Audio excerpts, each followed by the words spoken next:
8장을 보면 욥의 친구 수아 사람 빌닷이라고 하는 사람이 욥이 한 말을 다 듣고 이제 욥에게 말을 합니다.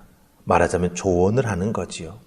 이 빌닷은 욥의 탄식도 다 들었고 또한 엘리바스의 조언, 거기에 어떻게 욥이 대답하는지도 다 들었습니다.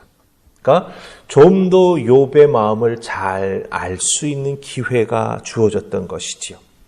나름 더 욥의 상황, 욥의 영적 상태에 대해서 깨달은 바가 있었고 느낀 바가 있었을 것입니다. 아, 심리적으로 이렇구나. 욥의 마음 상태가 이렇구나. 이런 것들을 이 빌닷은 조금 더 알 수가 있었다라고 하는 것입니다. 욥에게 첫 번째 조언을 했던 엘리바스는 인과율의 원리를 가지고 욥을 판단했지요. 뿌린 대로 거둔다라고 하는 관점으로 욥을 판단하고 조언을 해 주었습니다. 그럼 빌닷은 욥의 고난을 어떻게 이해하고 욥에게 적절한 조언을 했을까요? 빌닷이 욥을 대하는 그 태도, 사실은 우리들도 쉽게 우리들 주변에서 어려움을 당하는 혹은 우리 믿음의 친구들에게 우리가 뭔가 조언을 할 때 이런 빌닷의 태도를 쉽게 가질 수 있다라고 하는 거예요.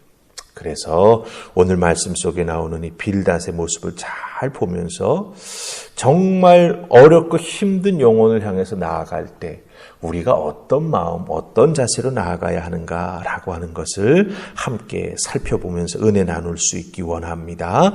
자, 우리 첫 번째 살필 말씀은 우리 욥기 8장의 2절과 3절입니다. 2절, 3절 같이 찾으셨죠? 같이 읽으십시다. 자, 시작. 내가 어느 때까지 이런 말을 하겠으며 어느 때까지 내 입의 말이 거센 바람과 같겠는가? 하나님이 어찌 정의를 굽게 하시겠으며 전능하신 이가 어찌 공의를 굽게 하시겠는가? 아멘. 자, 우리 2절, 3절 말씀 함께 읽었습니다. 특별히 이 2절 말씀 속에서 빌닷이 한마디로 평가하는 욥에 대한 모습, 그 기준이 나오는 걸 보게 되지요. 거센 바람과 같은 말을 욥이 하고 있다. 이렇게 평가합니다. 욥이 자기 자신에 대해서 막 하는 말, 고통 중에 내가 이런 상황이다라고 하는 것을 거침없이 쏟아내죠. 그것을 다 듣고 있던 이 빌닷의 평가는 무엇입니까? 네 입에서 나오는 말은 거센 바람과 같은 말이다. 이렇게 말합니다. 여러분들, 거센 바람은 정면에서 대하면 아주 강하지요. 앞으로 전진하기가 어렵습니다. 때로는 얼굴을 숙이게 되거나 얼굴을 다른 방향으로 돌리게 되거나 손으로 얼굴을 감싸서 얼굴에 그 강한 바람이 오는 것을 막게 되지요. 그만큼 욥의 입에서 나온 말들이 참으로 쉽게 들어줄 수 있는 말은 아니었다라고 이 빌닷은 판단하고 있다라고 하는 것입니다. 자기가 겪었던 고난에 대해서 아주 강한 말, 거기에 대한 욥의 강한 생각을 다 쏟아낸 것이죠. 하지만 그 욥의 말을 다 들은 이 빌닷은 그 욥의 말은 그냥 강하게 휙 지나가는, 좀 듣기에는 거북스러운, 그냥 휙 지나가는 자기 변명에 불과하다. 이렇게 말합니다. 그 자기 변명에 불과하다라는 걸 어떻게 우리가 알 수 있겠습니까? 3절에 나오는 것입니다. 하나님이 어찌 정의를 굽게 하시겠으며 전능하신 이가 어찌 공의를 굽게 하시겠는가? 이렇게 말합니다. 네가 그렇게 센 말을 하지만, 거친 바람과 같은 말을 하지만 그것은 하나님의 입장에서 판단해 보면 결코 용납될 수 있는 것이 아니다. 이렇게 말하고 있는 것이죠. 그러니 결국은 휙 지나가 버리는 자기 변명에 불과하다라고 하는 것입니다. 그러면서 욥이 당하는 고통에는 분명 원인이 있다고 말합니다. 하나님은 공의롭고 하나님은 정의로운 분이시기 때문에, 정직하신 분이시기 때문에 욥에게 그릇된 일을 행하지 않으신다라고 하는 거죠. 하나님은 절대로 실수가 없으신 분이라고 하는 거죠. 그렇기 때문에 욥이 겪는 고난은 욥과 그 가족이 무언가 잘못했기 때문이다. 다 욥과 그 가족 탓이다라고 지금 이 빌닷은 말하고 있는 것입니다. 여기서 우리는 이 빌닷의 판단과 그 입에서 나오는 첫 마디 말을 통해서 이 빌닷이 갖고 있는 어떤 그 마인드셋을 알 수가 있어요. 말하자면 사람을 판단하는 그 관점을 알 수가 있는 거죠. 이 빌닷은 욥에 대해서 교리적인 판단을 하고 있는 겁니다. 하나님의 공의, 하나님의 정의를 지금 다 끄집어내고 있는 거죠. 왜 의롭게 살았다라고 하는 욥에게 이런 이유할 수 없는 고난과 광야를 지나가는 것과 같은 삶이 찾아왔는지 그것을 교리적으로 판단하고 있다라고 하는 거예요.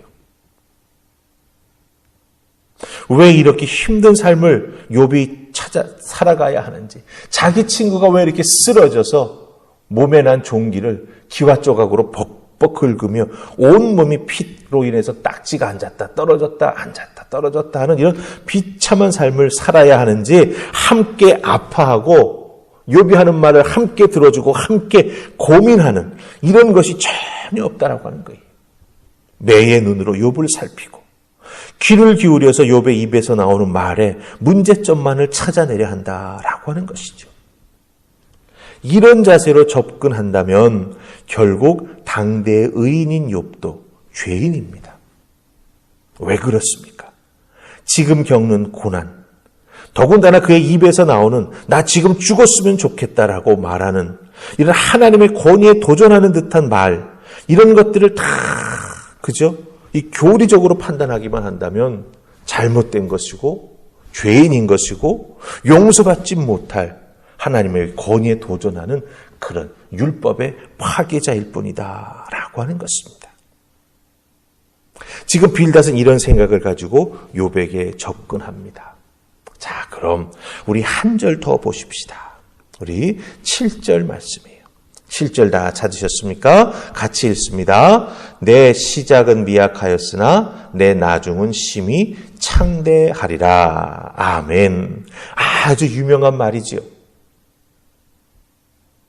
우리가 누군가에게 힘주는 말, 이런 말 하고 싶을 때 이 욥기 8장 7절 말씀을 잘 인용합니다. 글로 적어주기도 하지요. 내 시작은 미약하였으나 내 나중은 심히 창대하리라. 아주 귀하고 좋은 말씀이지만 이 빌닷의 조언 속에서 그 맥락 속에서 쭉 보자면 상당히 위험한 말입니다. 지금 욥이 당하는 고난, 어려움, 눈물, 아픔, 자기의 삶 자체를 통째로 박탈당한 것 같은, 그래서 그 인생이 무너져 내리는 이런 것 때문에 힘들어하고 그것이 제대로 이해되지 않아가지고 하나님에 대해서 의문을 제기하고 있는 이런 욥에 대해서 지금 이 말을 하고 있는 거예요. 이게 무엇을 의미합니까? 지금 내가 겪는 고난이 어떤 연유에 인한 것인지, 왜 내 인생이 통째로 박탈당한 것 같은 이 무너짐을 내가 경험하고 있어야 하는지, 여기에 대한 믿음으로 깨닫고 동의하고 하나님께 더 가까이 나아가는 자기 결단 없이 친구의 이 장밋빛 깔에 앞으로 잘 될 거야. 네가 죄인임을 받아들이면 돼. 아주 간단한 거야. 이런 식으로 전망하며 말해주고 있는, 덮어놓고 믿기만 하면 잘 될 거야. 이런 식으로 말해주고 있는 이 빌닷의 말은 사실은 굉장히 미래를 잘못된 방향으로 이끌어갈 수 있다라고 하는 거예요. 그렇기 때문에 이 빌닷이 욥에 대해서 접근해 나아가는 이 방법은 물론 옳은 측면도 있죠. 하나님의 공의, 하나님의 정의로우심, 이런 교리적 접근으로 판단해 보는 것도 참 중요합니다. 그런데 우리 믿음의 사람들은 생명을 가지고 살아있는 영혼들 아닙니까? 나름대로 믿음 생활하기 위해서 하나님 앞에 섰던 자들 아닙니까? 그런데 그 하나님 앞에 믿음을 가지고 섰던 삶의 자리가 무너져 내리고 광야 같은, 그리고 자기의 존재가 뭔가 박탈당하는 것 같은 인생의 무너짐을 경험하고 있을 때 이런 식으로 접근하게 된다면 참 어려워지죠. 조언도 중요합니다. 하지만 더 먼저 정말 필요한 것이 있습니다. 그것이 무엇입니까? 바로 마음을 함께 나누고 같이 있어주면서 같이 울어주는 것입니다. 그래야 뭔가 욥이 겪는 그 고난의 그 가장 깊은 시면에 무엇이 자리 잡고 있는지 공감하면서 욥이 정말 이 상황 속에서 무엇을 갈등하고 있는지를 깨달아 알게 되면서 도움을 주는 말을 할 수 있는 것이죠. 그리고 자기의 생각과 자기의 판단이 아닌 하나님 말씀에 근거한 귀한 조언과 그 말씀의 적용을 해줄 수 있다라고 하는 거죠. 그렇기 때문에 함께 해주는 것, 그리고 하나님 말씀으로 돌아가서 이야기해주고 그 말씀에 자기의 개인의 경험을 함께 나눠주는 그런 함께 하는 것과 나눠줌이 있어야 그것에서 정말 귀한 위로가 일어나게 되고 욥이 다시 두 발을 땅에 디디고 그래 내가 하나님 앞에 나아가 하나님의 은혜를 구하며 그곳에서 다시 회복하여 일어설 거야. 이런 결단을 하는 믿음의 자리에까지 나아갈 수 있다라고 하는 것입니다. 교리적으로 판단하고 먼저 정죄부터 하기 시작한다면 그리고 무조건 장밋빛 미래만 이야기해 준다면 사실은 그 대화나 그 속에서 진솔한 공감과 거기에 근거한 하나님을 향해 나아가는 마음의 새로워짐을 우리가 기대하기가 어렵다라고 하는 것이죠. 물론 이것은 누구에게 조언해 준다라고 할 때도 적용할 수 있지만 내 개인의 믿음의 문제를, 내 개인의 삶의 문제를 말씀을 가지고 돌아본다라고 할 때에도 자기 스스로에게 솔직하게 자기를 바라보고 한 걸음 한 걸음 나아가는 우리의 자세도 필요하다라고 하는 것을 여기서 발견하게 됩니다.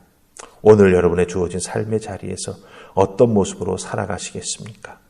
교리적인 모습으로 누군가를 보고 정죄하기 시작한다면 그 관계는 더 이상 진전하기가 어렵지요. 인과율의 관계도 사실은 한계가 분명합니다.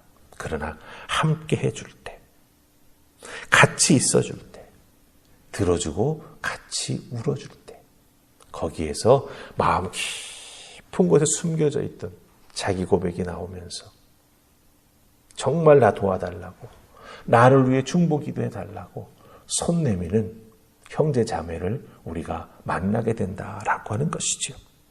여러분의 삶의 자리에서 정말 귀한 하나님의 조언자로 우뚝 세워질 수 있기를 간절히 소망합니다. 누군가에게 귀한 믿음으로 도움을 줄 수 있는 여러분이 될 수 있기를 주님의 이름으로 축복합니다. 아멘. 우리 기도하십시다. 좋으신 하나님 은혜 감사합니다. 오늘 주신 말씀을 통해 욥을 향하는 빌닷의 모습을 보게 됩니다. 나는 어떤 모습으로 내 주변에 어렵고 힘든 자들에게 다가가는가? 때로는 우리들도 지칠 때가 있고 힘들 때가 있죠. 그렇기 때문에 귀찮은 마음, 저 사람 또 저래. 그러나 거절할 수 없게 웃는 모습으로 나아갈 때도 있습니다. 하나님, 그런 모습 다 내려놓게 하시고 정말 함께 있어주고 싶어하는 마음, 주님의 마음으로 나아가는 우리가 되게 하시고 한 영혼 한 영혼 그들의 말에 귀 기울이며 그들과 함께 말씀의 은혜와 능력을 나눌 수 있는, 먼저 말씀이 내 속에 살아 숨쉬는 믿음의 사람들 다 될 수 있도록 축복하여 주시옵소서. 오늘도 주신 말씀으로 삶의 자리를 잘 지켜나가는 우리가 될 수 있기를 소원하옵고 예수님 이름으로 기도하옵나이다. 아멘.